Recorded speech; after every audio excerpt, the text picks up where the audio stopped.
I'm not the first one who's asked for something like this. And there are a lot of actors, male actors, who've been working on an 8-hour shift for years and it's never made headlines. तो भाई finally Deepika Padukone का reply Telugu film makers को लेकर आ चुका है, जिसे सुनकर मुझे तो गुस्सा आया ही था एंड डेफिनेटली आपको भी आएगा। आइए देखते हैं, मजा आएगा। Because it makes no sense, क्योंकि जहां इससे पहले काफी न्यूज फैली थी कि दीपिका ने कल्कि 2 में सिर्फ 8 घंटे काम करने की बात कही थी और अपने टीम का रहने और खाने का खर्चा भी प्रोड्यूसर के ऊपर डाल दिया था, प्लस उन्होंने मूवी के प्रॉफिट से भी एक हिस्सा मांगने की डिमांड की थी। अब ये डिमांड सुनने के बाद कल्कि मेकर्स ने दीपिका को किस तरह खदेड़ा कि ये न्यूज में हर जगह फैल जाता है that Deepika has been fired from कल्कि 2, जिसके बाद दीपिका के फैंस द्वारा भी उन्हें काफी ट्रोल किया जाता है। लेकिन अब दीपिका ने इस पर क्या जवाब दिया है जरा वो सुनिए। उन्होंने कहा, मेल सुपरस्टार जो सालों से ऐसा कर रहे हैं उनको कोई कुछ नहीं कहता और जब फीमेल ऐसा करे तो उस पर खूब विवाद होता है। अगर ऐसा इसलिए है कि मैं एक औरत हूँ, मेरा बात करना किसी को ज्यादा बोलना या जिद करना लग रहा है तो ठीक है, लेकिन सबको पता है कि बड़े सुपरस्टार कई सालों से सिर्फ 8 घंटे ही काम करते आ रहे हैं, उन्हें कोई कुछ क्यों नहीं कहता। अब इसके बाद कई लोग इसे अक्षय कुमार से भी जोड़ने लग गए। दीपिका ने आगे कहा कि मैं किसी का नाम लेकर इसे बहुत बड़ा मुद्दा नहीं बनाना चाहती, बट सबको पता है कि मेल सुपरस्टार सिर्फ 8 घंटे ही काम करते हैं, जिसमें कुछ तो सिर्फ सोमवार और शुक्रवार तक ही काम करते हैं। यही नहीं,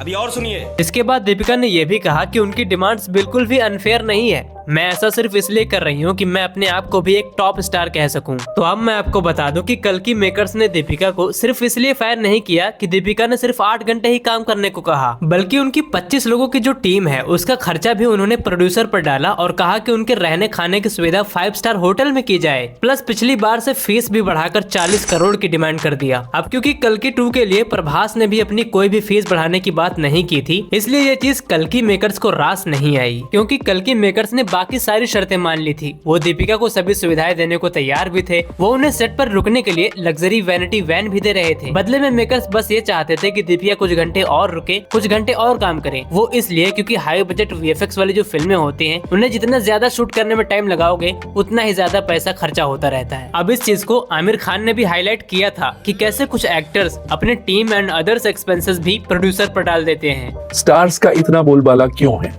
जो चाहिए आप खर्चा कर सकते हो, आप बहुत पैसे वाले हो, आपको खर्चा करना चाहिए, आप प्रोड्यूसर पे क्यों डाल रहे हो? It's a shame, I am saying it strongly.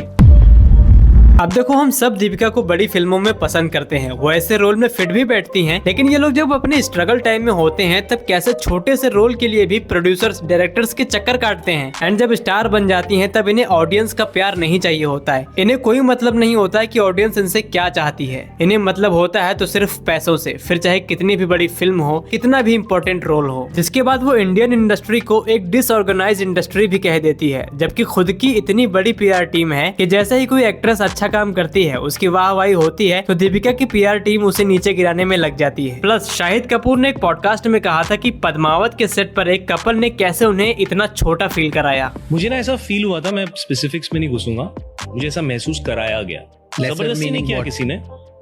As an artist मुझे ऐसा सिचुएशन में डाला गया कि मुझे ये फील हो कि मैं कम हूँ, और ये मैं कभी एक्सेप्ट नहीं करूँ। तो फिर दीपिका कैसे कह सकती है कि इंडियन इंडस्ट्री डिसऑर्गेनाइज्ड यानी बिखरी हुई है?